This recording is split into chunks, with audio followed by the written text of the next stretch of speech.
good about putting them up on YouTube. Go. Dear friends, we're looking at the Rocky Mountain News Building. This is Dennis Gallagher, Denver City Auditor, very distressed.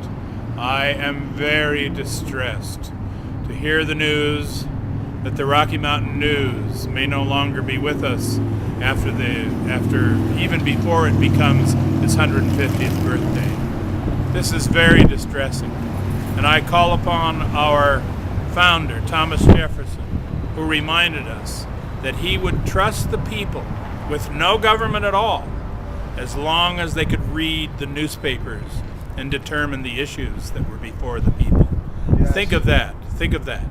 And I'm very distressed to think that we would be one newspaper town, and that would mean we're being worse than a one-horse town. So what would the problem be with that? What's wrong with just we need a variety of opinion. As Jefferson said, we need a variety of opinions from our newspapers and from the different sources. So it's called Groups Think. We do not want to have groupthink here in Denver. That's what happened to Kennedy when he went into Cuba. Remember, they all sat around and said, yes, Mr. President, everything is just fine. The Cuban people are going to rise up. Groupthink. We don't want to have groupthink. We've got to have discussions and disagreements and scraps and scrambles, and that's why I'm very distressed that this newspaper may go down. And it's very sad for our community. And just in close, again with Jefferson, no nation can be ignorant and free. That's something that never has been nor never will be in all the world. And I could go more into it, well, but so what could be done? What's the solution? The internet, they say, is the solution. I think it is shortening our attention span. People do not study and read the paper in the same fashion that they do with the paper newspaper, where you can actually feel the printer's ink and get it in your veins. There's a difference. The internet is too fragmented, doesn't give you enough time to study and think about the issues. So I'm not quite sure what the answer is, but perhaps it's going to be back to the coffee shops as it was in the early Renaissance when everybody started talking about the issues.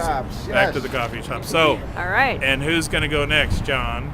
Shall I go next? Yes, John. Okay. John Wren, founder of the Speaker's Corner. Well, I'm glad to be back here again. Although, the global warming that we'd hoped for to warm our hearts here each Sunday seems to have not materialized. So, hey, we still have warm hearts. now, there's a good hearty group here today, and it's a little sun out, but it's still chilly today. And since the global warming's not arrived as promised, what we're going to do is to take a winter recess.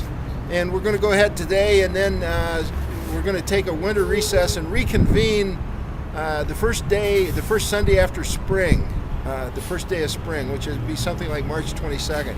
But I have things on my mind now. You heard Denver City Auditor Dennis Gallagher talk very eloquently about the problem with newspapers. Well, in today's Denver Post, look what they put on the majority of their front page here on their opinion section is two big articles about Facebook. Now, Facebook is a phenomenon right now. There's 120 million people on Facebook, and 30 million of those people have joined in the last 3 months. It's growing like crazy. Now, it wouldn't surprise you, of course, to know that if you didn't happen to see them, these articles in the Post today about Facebook are very negative and talk about living in a fishbowl and how it opens us up. Well, I believe the world is changing. I think it's becoming harder and harder to hide. And, we see all kinds of people now, the rich and the powerful, falling. And I think this is maybe a positive aspect of the internet. They say the Berlin Wall was brought down by fax machines. And I think right now the Rocky Mountain News and the Denver Post are being brought down by the internet.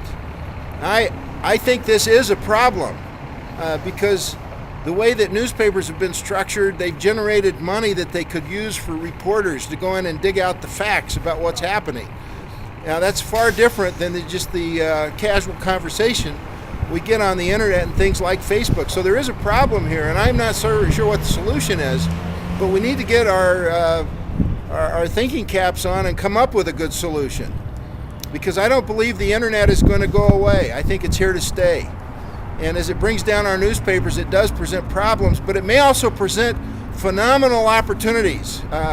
We do the little idea cafe each Friday afternoon for people that are thinking of starting their own business. It probably wouldn't surprise you to know that reporters are showing up.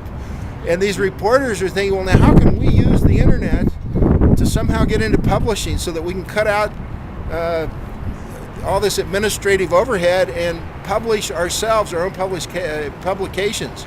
And maybe what we're looking at here is a revival of small independent newspapers, a revival of small independent coffee shops, and I think we may see a renaissance in this country. And if I was Walmart, if I was Starbucks, I'd be worried.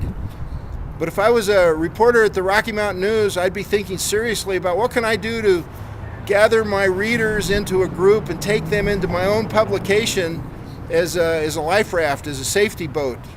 And I believe that reporters are thinking along those lines. And I'd invite you between now and next spring to join us any Friday afternoon at the Denver Idea Cafe. It's free and open to everybody that's thinking about starting a new career, a new campaign, a new business. If you're thinking of starting something new, we'd invite you to join us. We meet from 2 to 3:30 every Friday afternoon. We say we're for people who are not sure what they're going to do Monday morning, and there's quite a few people like that right now. So our attendance is quite good.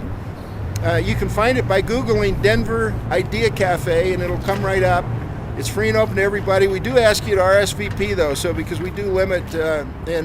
Now, a week from next Thursday, I'm starting something brand new. It's called the Denver Startup Forum. This is different than the Idea Cafe. The Denver Startup